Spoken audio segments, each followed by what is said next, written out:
hospital screen is positioned like the sail of a ship. A ship's old helm, tied to the bed, as if it were the quarterdeck of a vessel. Stella Maris. That was the name of the ship captained by Walter Brandon.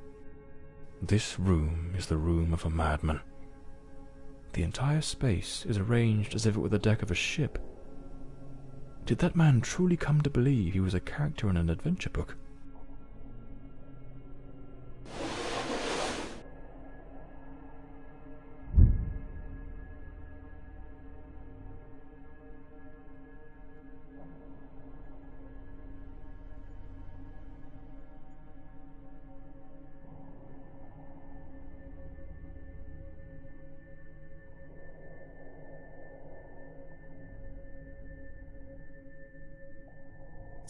This must be the key to the attic. Let's see where it leads.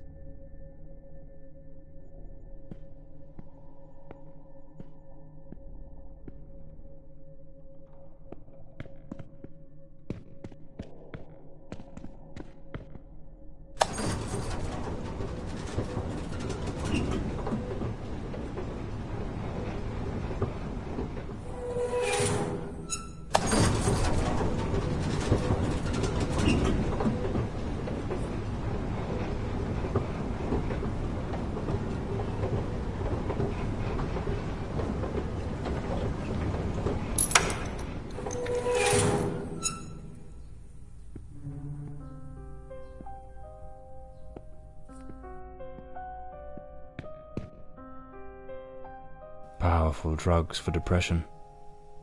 Anxiolytics. The girl improved, but it seems the doctors were baffled by her mind. Looks like Elodie found herself a little hideaway to keep practicing her dark craft. Elodie found painting, and with it, a way to spill the shadows that crawled through her mind.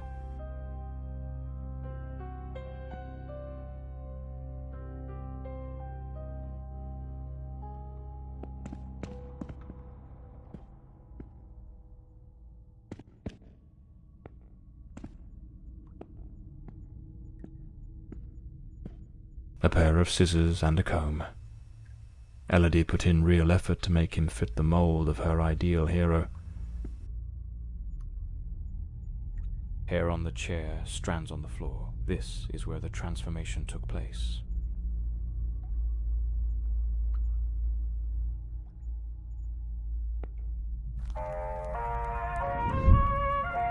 She remade patient 1365 in the image of her most secret longings.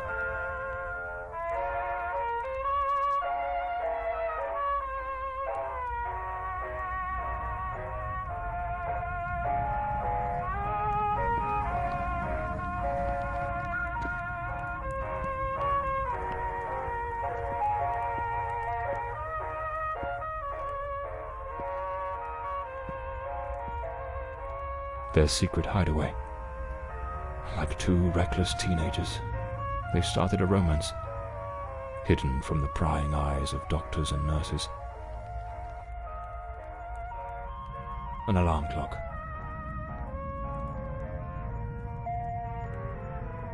Most likely, they used it to slip back to the second floor before anyone noticed they were gone.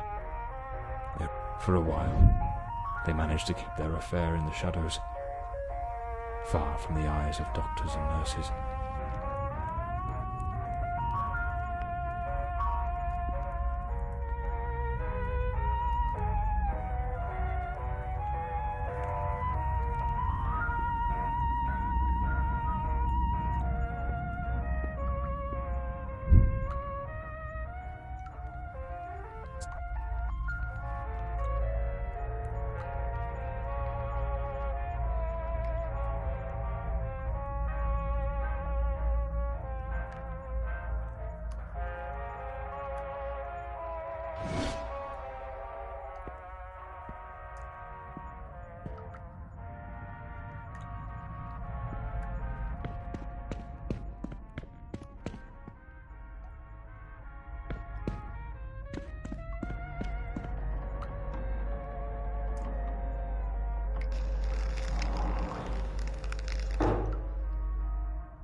The room has been decorated to resemble some sort of island in the South Seas. Of course, I should have guessed. She pulled him into her world. Elodie created Walter Brandon.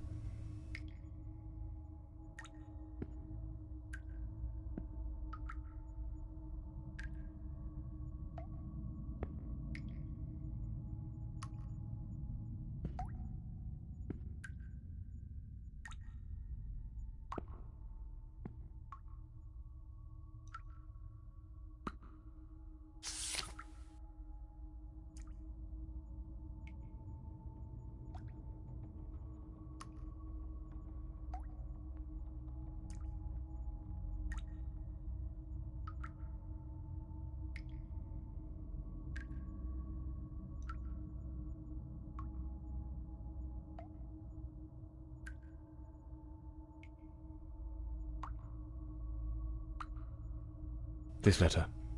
At the very least, it's highly inappropriate.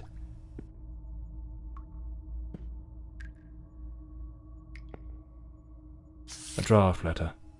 Scratched out and full of corrections.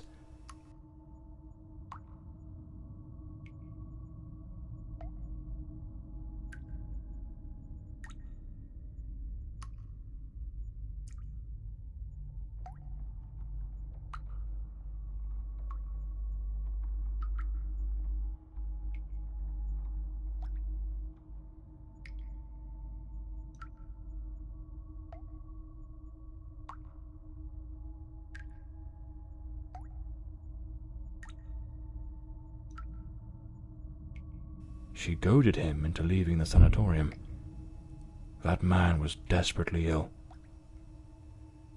But Elodie's selfishness outweighed what little sense she had. She pushed him too far. If I pieced this together correctly, that Walter was never really Walter at all. There was another personality. She called it the Shadow, a dominant, dangerous force that surfaced again and again in his life. The threads are beginning to unravel, but I need to see this through. What truly happened to Walter Brandon?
Patient number 1365 returns after an absence of 4 months.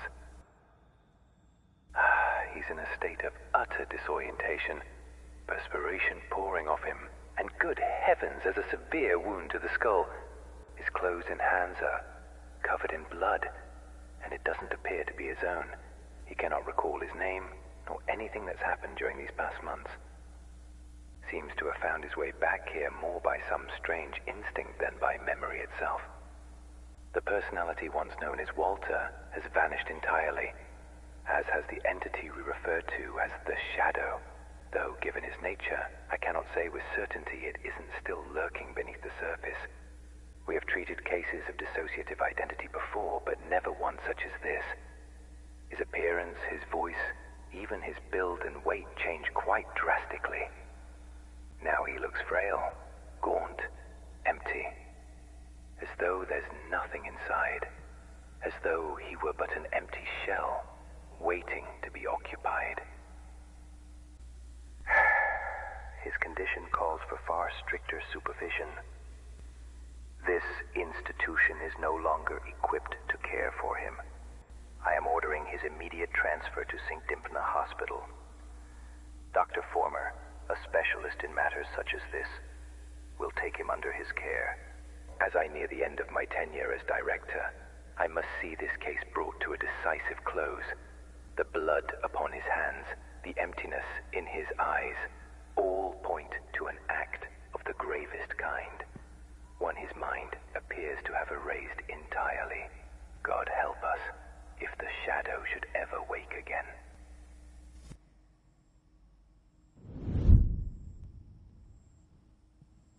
So it seems Walter came back to the sanatorium of his own accord, though he was utterly incapable of recalling what he'd done.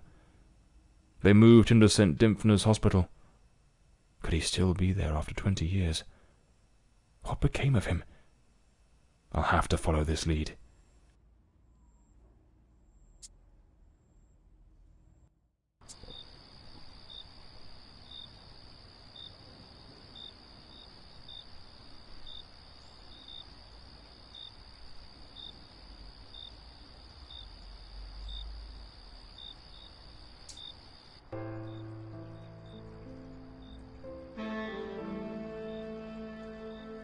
That man returned to the new sanatorium, remembering practically nothing.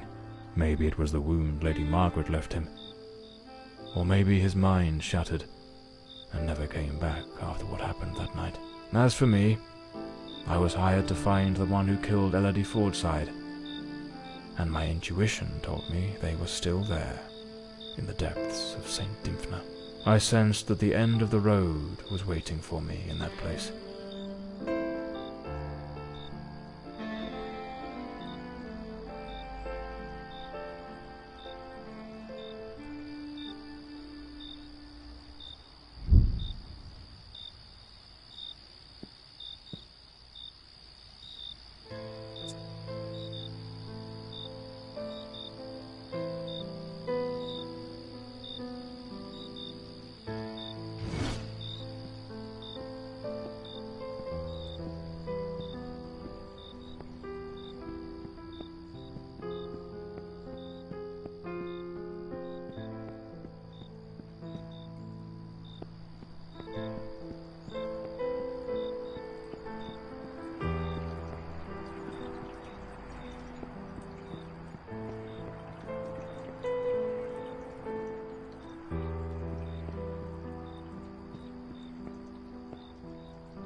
Can't very well saunter in through the front door as if nothing's amiss.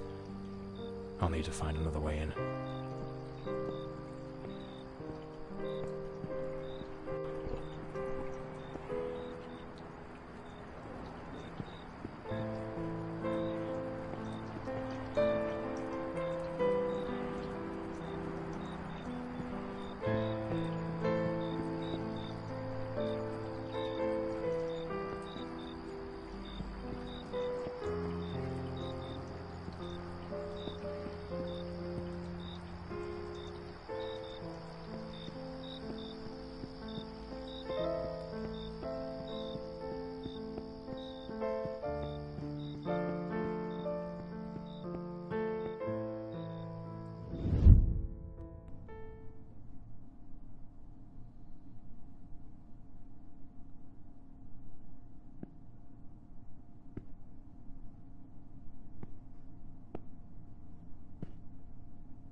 It's locked.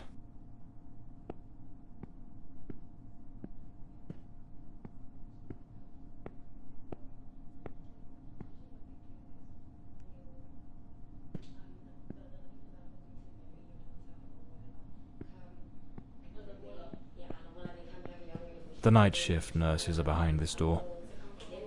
I need to find another way into the hallway to the rooms.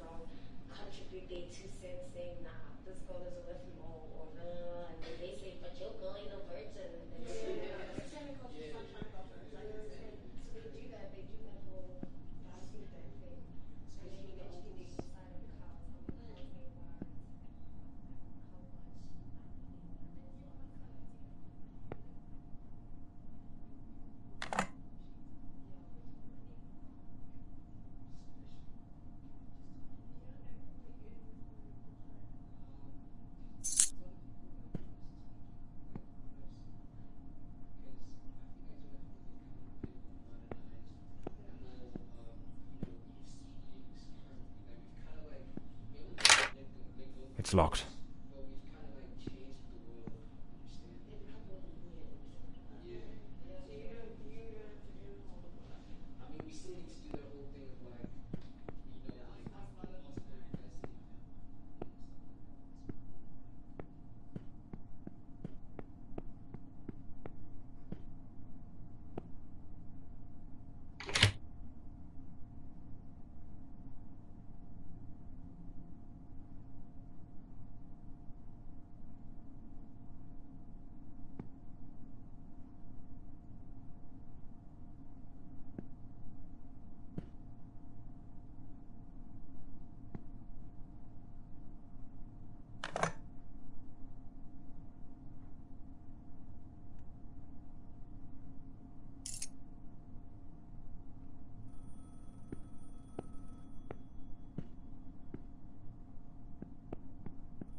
John Morley and the case of the red shoes.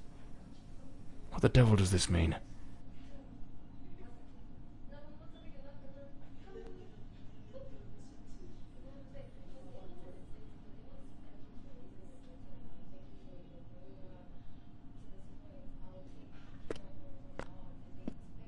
Lady Margaret.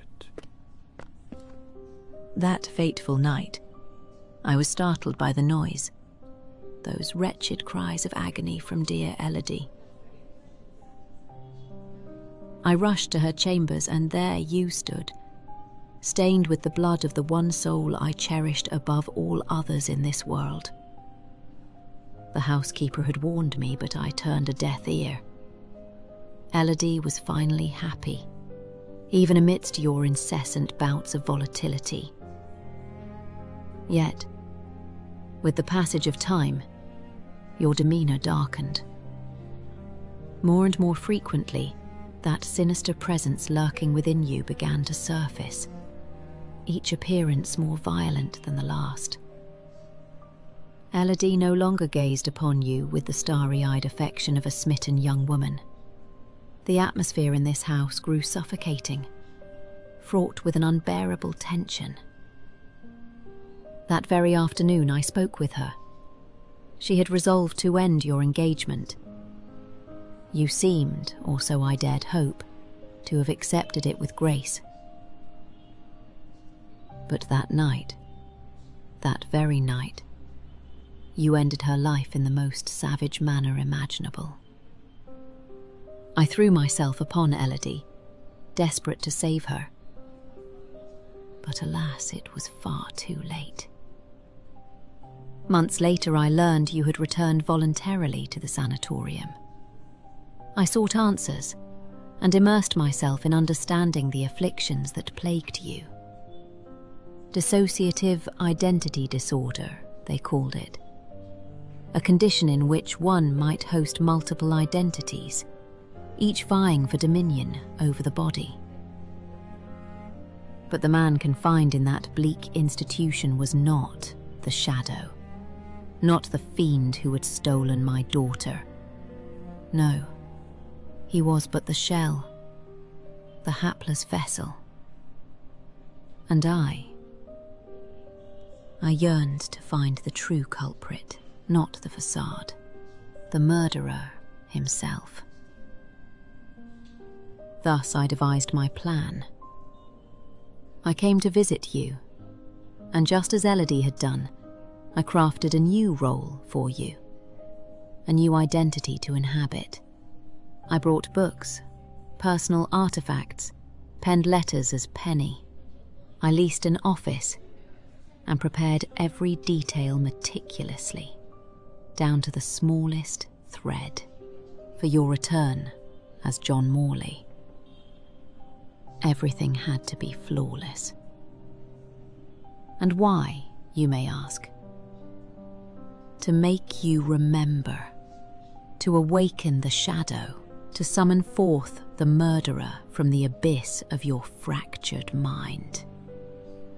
John Morley is a good man. Walter Brandon was a spirited young sailor brimming with love for Elodie. But the shadow was a merciless, unrepentant killer. I wanted to destroy the murderer who had stolen my daughter.